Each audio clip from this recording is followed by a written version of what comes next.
Bonsoir à tous, je sais que vous aimez les plantes, le jardin, le jardinage, la botanique et la nature, puisque vous êtes des fidèles de News Jardin TV, la chaîne qui, avec vous, partage toutes ses passions, et ceci tous les jours de la semaine. Et nous disons également bienvenue à ceux qui nous découvrent, et j'espère que vous serez intéressés par nos programmes. En tous les cas, vous êtes ici dans notre véranda qui est préparée, décorée, bichonnée, soignée, nourrie, par ma petite jardinière Nicole, qui se trouve actuellement aussi derrière la caméra pour réaliser les images vidéo de cette émission, et je la remercie tout particulièrement. Et ce soir, nous vous recevons pour le numéro 314 de notre émission journalière Le Quotidien du Jardin, cette émission qui vous est tout spécialement réservée, puisqu'elle est faite avec vous, pour vous, par vous, à partir du moment où elle consiste à ce que je réponde chaque soir à l'une de vos questions, et continuez bien sûr à en poser. Tout ce que vous aimez sur le jardin peut être traité ici. Vous avez notre site internet www.newsjardintv.com. Vous pouvez évidemment nous envoyer des photos par le mail sur contact@newsjardintv.com, et puis aussi continuer à nous poster des commentaires sur la chaîne YouTube. C'est avec Nicole que nous sélectionnons toutes vos questions.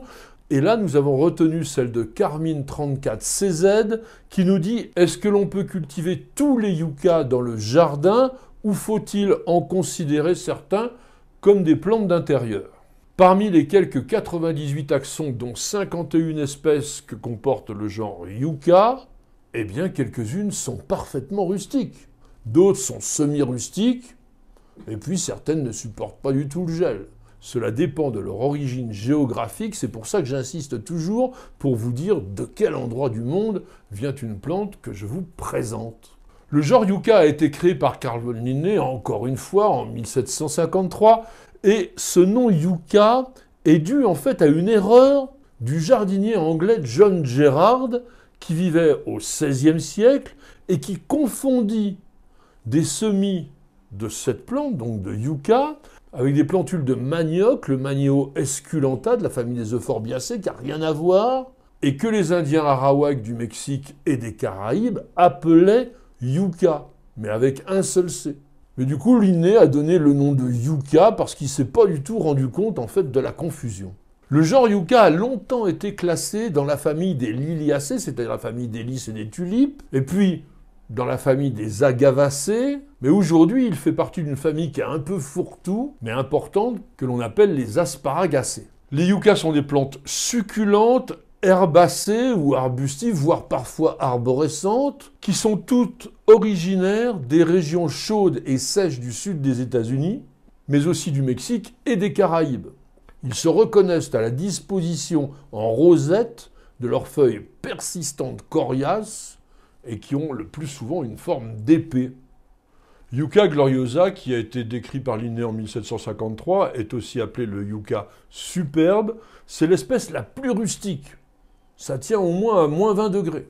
Et on la cultive couramment dans nos jardins. Plante qui est originaire des États-Unis et qui s'est même naturalisée dans les eaux côtières et sableuses du sud-ouest de la France. On l'appelle aussi dague espagnole, chandelier romain, lys palmier, poignard espagnol. Il forme une touffe dressée, ramifiée, et puis développe progressivement un stipe, c'est-à-dire une sorte de tronc qui est formé par la base des feuilles qui sont tombées, et l'ensemble de la plante va dépasser 2 mètres de haut. Attention, comme chez beaucoup de yucca, mais là ici tout particulièrement, l'extrémité de la feuille est terminée par une pointe acérée, ce qui en fait une plante potentiellement assez dangereuse. La floraison, qui apparaît rarement avant que la plante ait atteint 80 cm de haut, forme un grand chandelier vertical avec des grosses fleurs blanches charnues en clochettes retombantes d'un blanc ivoire vraiment très spectaculaire et qui dure longtemps. Pour la décoration, on rencontre très souvent aussi dans les jardins le cultivar variegata qui a tout simplement des feuilles bordées de jaune. Là, nous sommes bien dans les yucca pour le jardin, pour l'extérieur. De même que yucca aloifolia, qui lui aussi a été décrit et nommé par Linné en 1753, qui est un peu moins rustique, jusqu'à moins 15 degrés, et qui ressemble énormément à yucca gloriosa, mais il a un feuillage plus dense, plus étroit, et certainement que l'épine terminale est encore plus acérée. On l'appelle d'ailleurs lui aussi la dague espagnole. Et je vous recommande tout particulièrement le cultivar Medio Stricta parce que la feuille est marquée d'une raie centrale jaune vraiment très décorative. Dans le jardin, vous pouvez également cultiver Yucca filamentosa, encore une plante décrite et nommée par Linné, qui est une espèce originaire des États-Unis, principalement de l'État de Virginie, et dont la rusticité atteint moins 20 degrés.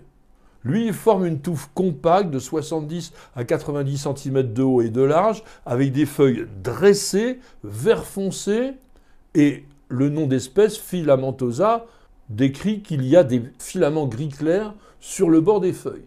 La floraison est similaire à celle de Yucca gloriosa. Mais il existe plusieurs cultivars très jolis à feuillage panaché, dont Bright Edge, qui a des bordures jaunes, Color Guard, qui a la feuille jaune marginée de vert, et Variegata, qui a une bordure blanche et qui se teinte de rose en hiver. Yucca flaccida, qui a été nommé et décrit en 1819 par le naturaliste britannique Adrian Hardy Haworth, fait aussi partie des yuccas les plus rustiques. Il résiste à moins 18 degrés. Et on va surtout cultiver Golden Sword, qui est très très décoratif. Il a des feuilles souples, jaunes marginées de vert. C'est une plante compacte qui va rarement dépasser plus d'1 mètre. J'ai aussi envie de vous conseiller pour le jardin Yucca recurvifolia Bright Star, qui lui est donné pour résister jusqu'à moins 15 degrés. C'est une plante plus trapue, 60 cm de haut et de large, avec des feuilles semi-retombantes, qui sont glauques, c'est-à-dire un vert bleuté, et marginées de jaune crème. Très joli. Et puis, il ne faut surtout pas oublier un autre yucca, qui est un peu moins rustique, il est vrai, que les précédents. Il résiste autour de moins 10 degrés, et qui est surtout magnifique. Yucca rostrata, très populaire, que l'on appelle aussi le yucca à bec ou le yucca crochu, une espèce qui est originaire des montagnes du nord du Mexique et qui a été décrite et nommée par le botaniste et médecin américain d'origine allemande George Engelmann. Le nom d'espèce, lui, évoque tout simplement l'extrémité crochue du fruit qui ressemble à un bec d'oiseau, un bec de perroquet par exemple. Lorsqu'il est jeune, Yucca rostrata forme une boule hirsute très dense, et puis après quelques années, il commence à développer son stipe qui est couvert d'une sorte de jupe de feuilles sèches et qui va grossir parce qu'il peut atteindre 30 cm de diamètre, dans des conditions idéales, monter à plusieurs mètres. Dans la nature, il y en a qui mesurent 5 mètres. La plante est couronnée de feuilles bleutées, plates, étroites, assez souples, de 40 à 60 cm de long, et pas plus de 1 à 2 cm de large. Donc cela fait une sorte de hérisson vraiment très graphique. La floraison a lieu de mai à juillet, elle est blanc pur, ce sont des panicules de 60 cm, avec des fleurs comestibles, d'ailleurs comme les autres yuccas précédemment cités, et qui forment des clochettes pendantes avec une texture assez cireuse. Notre Yucca rostrata résiste très très bien aux embruns, ce qui lui vaut vraiment un beau succès dans les jardins du littoral. Les yuccas sont des xérophytes, c'est-à-dire des plantes qui vivent dans les régions et les sols secs, mais un bon conseil, arrosez-les bien en été, surtout les jeunes sujets lorsqu'il fait chaud et sec pendant plusieurs jours. Au jardin, vous allez installer ces yuccas en plein soleil, dans un sol très très drainant, sableux, caillouteux, même pauvre, peu importe. L'important étant que l'eau ne soit surtout pas retenue dans le sol pendant l'hiver.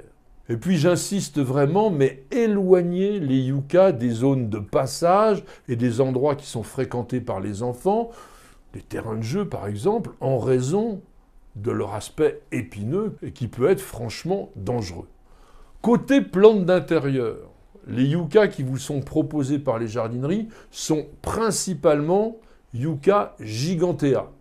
Une plante qu'il est aussi possible d'acclimater en plein air, mais uniquement sur la côte d'Azur ou dans les endroits vraiment très abrités, parce que la résistance est de l'ordre de moins 7 degrés. C'est une espèce originaire d'Amérique centrale, et que l'on a couramment, et même encore maintenant, désignée sous le nom de Yucca elephantipes, parce qu'elle avait été nommée ainsi en février 1859 par le jardinier et botaniste allemand Eduard August von Regel. Mais il a oublié de rédiger une publication valide pour le nom qu'il avait choisi. Et du coup, la nomenclature botanique internationale le considère comme illégitime.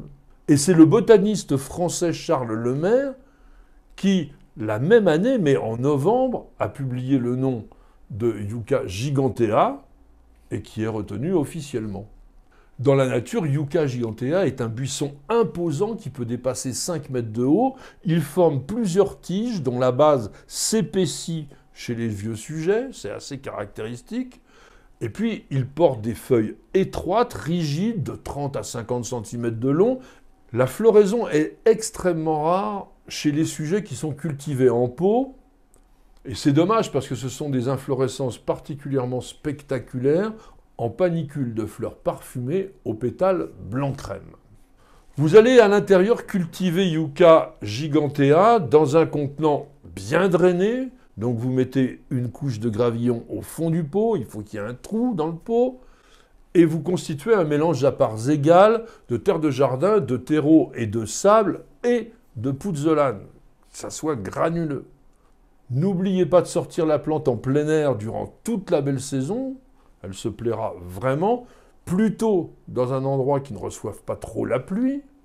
Et puis vous allez l'hiverner dans une pièce particulièrement lumineuse ou une véranda si vous en avez une, et surtout pas trop chauffée. Ne dépassez pas 15-18 degrés. Et dans ces cas-là, l'arrosage est minimal. On peut s'interroger sur l'absence de fructification des yuccas dans nos régions. Eh bien, c'est dû à leur système très particulier de pollinisation mutualiste. Ils ont besoin de microlépidoptères qui appartiennent à la famille des Prodoxidés, et que l'on nomme les teignes du yucca, qui vont participer à la pollinisation. Comme ils sont absents en Europe, eh bien, généralement, on n'a pas de fruits.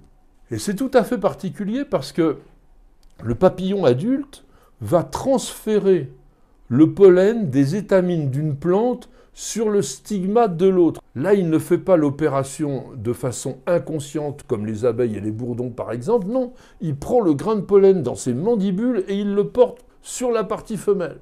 Et en même temps, il pond un œuf à l'intérieur. La chenille va se nourrir des petites graines qui sont en développement dans l'ovaire, mais elle en laisse toujours suffisamment pour que la plante se reproduise.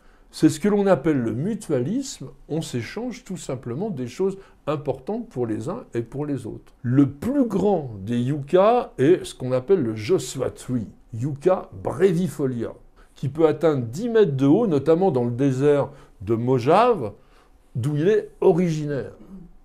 Et le plus grand spécimen qui ait jamais été mesuré, et ceci en 1967, atteignait 32 pieds, soit 10 mètres 40. Et la couronne mesurait 4 mètres avec un tronc de 40 cm de diamètre. Et cette plante doit son nom d'arbre de Josué en raison de ses bras hérissés, terminés d'épis dressés, qui ont rappelé aux premiers voyageurs venus d'Europe l'image biblique de Josué, qui était le successeur de Moïse, et ils avaient vu en lui celui qui désignait la terre promise. Au niveau symbolique, ces grandes feuilles de yucca étroites et terminées par une pointe redoutable, évoquent les flèches de Cupidon. Donc la plante signifie dans le langage des fleurs traditionnelles « Mon cœur brûle pour toi, mais tu ne le sais pas ». Et de nos jours, le fait que ces feuilles soient raides et dressées ont tendance à véhiculer un message plus érotique. Alors n'hésitez surtout pas à offrir un beau yucca dans le cas d'une démarche de dernière chance qui dirait « J'ai trop envie de toi ». Et je terminerai avec une superbe description que j'ai vue dans le livre Le Tour du Monde daté de 1870 et que l'on doit au journaliste et homme politique français Édouard Charton. Il a écrit « Les yuccas dont le tronc grisâtre est guilloché, semblable à une couronne d'argent ciselé, s'élève à 20 pieds, soutenant une longue touffe de feuilles à côte qui se dessine comme l'anse gracieuse d'un vase antique, et dont les fruits en forme de poire sont rongés autour de la tige comme des cristaux de verre. » Merci à tous et à chacun de nous avoir suivis. J'espère que cette évocation d'une plante assez particulière, très graphique, spectaculaire, que vous pouvez soit mettre au jardin, soit à la maison en fonction des espèces choisies, vous aura intéressé. En tous les cas, merci beaucoup d'avoir posé la question. Continuez, puisque grâce à vous, et grâce aussi un petit peu à mes réponses, nous réalisons ensemble, et ceci de jour en jour, une véritable encyclopédie des plantes et du jardin en vidéo. Madame, monsieur, je vous souhaite de passer une excellente soirée et je vous donne rendez-vous dès demain pour de nouvelles aventures jardinières et bien sûr pour un nouveau numéro de notre émission journalière Le Quotidien du Jardin, c'est sur News Jardin TV et nulle part ailleurs.